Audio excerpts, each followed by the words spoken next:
dengan saya Indah Novianti di konten yang akan membahas selalu mengenai teori-teori sastra melalui berbagai macam pendekatan untuk mengupas suatu karya sastra, baik berupa cerpen, novel, film, lagu, dan sebagainya. Yuk, mari menyaksikan apa yang selanjutnya akan Indah bahas. Nah, Indah akan membahas mengenai pendekatan sosiologi pada suatu karya sastra melalui cerita dari Kambing Hitam. Nah, Indah akan menjabarkan mengenai sosiologi dari sastra. Nah, menurut Kamus Besar Bahasa Indonesia, sosiologi sastra merupakan pengetahuan tentang sifat dan perkembangan dari masyarakat atau mengenai karya sastra pada kritikus dan sejarawan yang terutama mengungkapkan pengarang yang dipengaruhi oleh status lapisan masyarakat, tempat tinggal, ideologi, politik, dan sosialnya, kondisi ekonomi, serta khalayak yang ditujunya.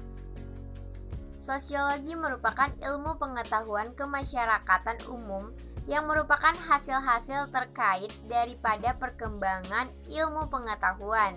Sosiologi lahir pada saat-saat terakhir perkembangan ilmu pengetahuan. Oleh karena sosiologi didasarkan pada ilmu-ilmu pengetahuan lainnya.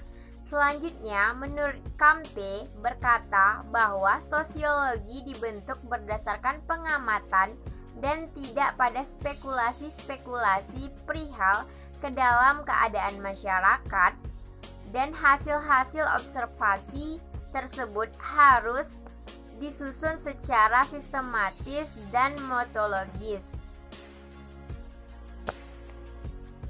Sastra dapat dipandang juga sebagai suatu gejala sosial. Sastra ditulis pada suatu kurun waktu tertentu, langsung berkaitan dengan norma-norma dan adat istiadat zaman itu. Pengarang mengubah karya selaku seorang warga masyarakat pula. Nah, untuk lebih lanjut, dikatakan bahwa hubungan sastra dan masyarakat dapat diteliti dengan cara 1. Faktor di luar teks. 2.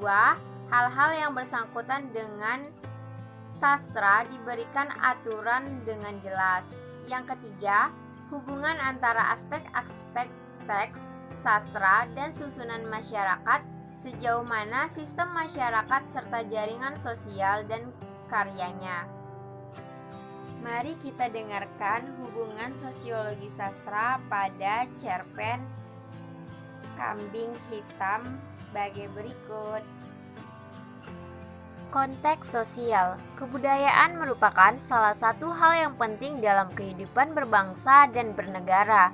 Dalam kebudayaan terdapat nilai-nilai yang menjadi pedoman dan pegangan hidup dalam masyarakat. Di dalam cerpen ini terdapat prinsip yaitu kesabaran. Sabar berarti tabah menghadapi segala masalah yang terjadi dan selalu berusaha untuk segera menyelesaikan masalah tersebut. Tujuan untuk mencapai keselarasan sosial. Dan juga terdapat prinsip hormat, yaitu cara seseorang menunjukkan sikap menghadapi atau menghargai orang lain sesuai derajat dan kedudukannya. Kesadaran akan kedudukan sosial merupakan hal yang penting dalam prinsip sabar, rukun, dan hormat. Interaksi sosial yang berlangsung harus menyadari dengan siapa interaksi berlangsung. Lalu juga terdapat paham moral yang perlu dimengerti agar dapat beradaptasi dengan masyarakat. Cike Wahib dalam cerpen Kambing Hitam ini berbicara tentang kehidupan sosial rakyat menengah atas sampai menengah ke bawah. Konteks yang diceritakan meliputi kisah seorang anak yang masih muda yang terpaksa harus mencicipi dinginnya lantai penjara akibat kesalahpahaman, seperti yang terdapat pada cerpen berikut ini. Namanya Niko. Saat umurnya 12 tahun, ia pergi melawan sekelompok anjing liar yang ada di ladang kosong di tepi hutan. Ia berhasil lolos dengan bekas gigitan yang membuat dua jari tangannya putus. Pada umur 15 tahun, Niko juga pernah dituduh mencuri seekor kambing milik Sultan Kayo, saudagar kaya di Kampung Salam. Ia menyebabkan kebakaran di gudang milik Sultan Kayo, sehingga di umur yang masih muda, ia harus mencicipi dinginnya lantai penjara. Sultan Kayo di sini digambarkan sebagai saudagar kaya. Hal ini dapat dilihat dari gambar sosok yang ditulis pengarang pada cerpen Kambing Hitam. Konteks peristiwa setelah Niko dipenjara juga dijelaskan pada cerpen ini melalui kisah yang diceritakan pengarang. Sebagai ia muncul kembali di Kampung Salam dan melihat bekas rumah yang ia tepati bersama ibu dan dua adik kecilnya kosong melompong. Tetangganya berkata bahwa si ibu sudah pergi dengan adiknya ke permukiman yang lain. Barangkali mereka malu setelah kejadian penangkapan anak itu oleh polisi setempat. Di sini pengarang menggunakan tokoh wanita yaitu ibunya. Namun tidak dibayang dalam cerpen pengarang memunculkan tokohnya. Terdapat pada kutipan seperti ini. Ia muncul kembali di Kampung Salam dan melihat bekas rumah yang ia tepati bersama ibu dan dua adik kecilnya kosong melompong. Tetangganya berkata bahwa ibu sudah pergi dengan adik-adiknya ke permukiman yang lain. Dalam cerpen ini menggambarkan masalah sosial dan ekonomi yang terkait pada Niko dan ibunya. Dalam cerpen ini terdapat kutipan masalah sosial yang bersangkut paut dengan masalah ekonomi. Seperti kutipan berikut. Pulang dari tempat itu, ia duduk temenung. Kedua adiknya pasti dibawa ibu ke ladang kering. Menangis-nangis mengais rezeki.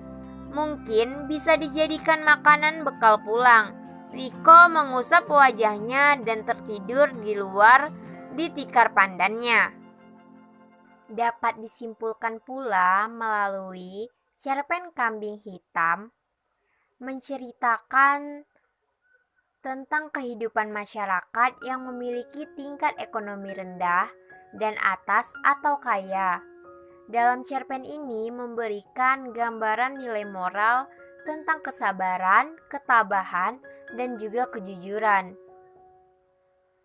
Terlihat dalam beberapa kutipan yang ada di dalam cerpen, menceritakan bagaimana seorang anak yang umurnya masih muda sudah pernah merasakan dinginnya lantai penjara akibat kesalahpahaman. Akan tetapi, anak ini tetap sabar menghadapi masalah hingga akhirnya dia terlepas dari jeruji bebas. Banyak sekali momen-momen hidup yang sudah direnggut semenjak ia memasuki penjara. Di dalam cerpen ini juga diceritakan adanya sebuah kesenjangan antara orang yang berpangkat yang duduk di dalam pemerintahan yang setidaknya kita tahu bahwa kehidupan yang dirasakan mempengaruhi perilakunya. Walaupun dia merupakan orang yang dikenal, kaya raya, dan yang menjadi lawan kesenjangan, yaitu rakyat miskin, tampaknya tidak serumit yang Niko bayangkan ketika bertemu Sultan Kayo yang dieluk-elukan banyak orang. Orang besar itu memang terkenal kaya. Dan menjadi pertanyaan Niko hingga saat ini adalah mengenai hukuman dan ketidakpedulian Sultan Kayo pada pembelaan yang seharusnya Niko dapatkan. Namun, akhirnya Niko dan Sultan Kayo berdamai dan Niko pun hidup dengan bahagia.